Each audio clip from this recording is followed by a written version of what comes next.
Sally didn't know if the story was true. She'd never heard anything out here, except for the coo of the pigeons and the occasional squeal of the hogs. The one thing she did know was that the old barn, with its stone foundation and dark windows, was the creepiest place she'd ever seen. From her house next door, it looked like a normal barn, with faded red paint and a rusty tin roof. But up close, the place was falling down and spooky. Grass and weeds grew shoulder-high at the crumbling foundation. Last summer, she and her best friend Lola had sneaked over. They'd nearly talked themselves into going into the barn when the Amish guy came out, and they'd had to hide in the weeds.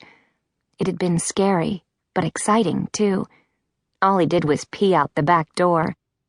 Despite their momentary terror, they'd laughed all the way home.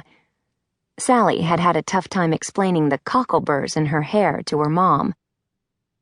The memory made her sigh. Lola had been so much fun. She'd moved away last Christmas because of her dad's stupid job. Sally missed her bunches. Lately, she'd been hanging with Fayreen Ehrlich, who'd just moved to Painter's Mill from Columbus. Fayreen was pretty and popular.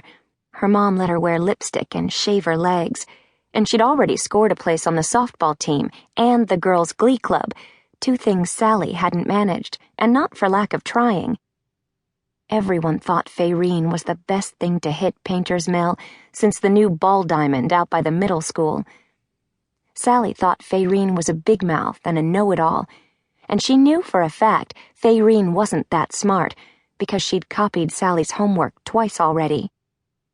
But with Lola gone, Fayreen was the only friend she had.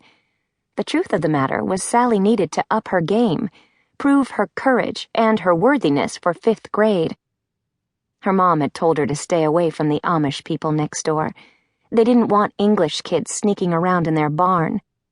But that was exactly the thing Sally needed to do to show everyone she was a lot braver and twice as interesting as Fayreen Ehrlich. All she had to do was come back with a cool story for the lunchroom, and maybe with a souvenir to prove she'd done it. "Easy peasy," she whispered, as she made her way up the rise from the creek.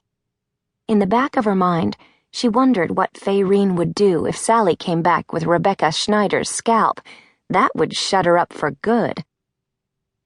Making sure the coast was clear, she darted across the dirt path to the barn. It was built on a slope, with the front on the uphill side. The downhill side faced the pasture, and there were stalls tucked underneath and a bunch of hog pens outside.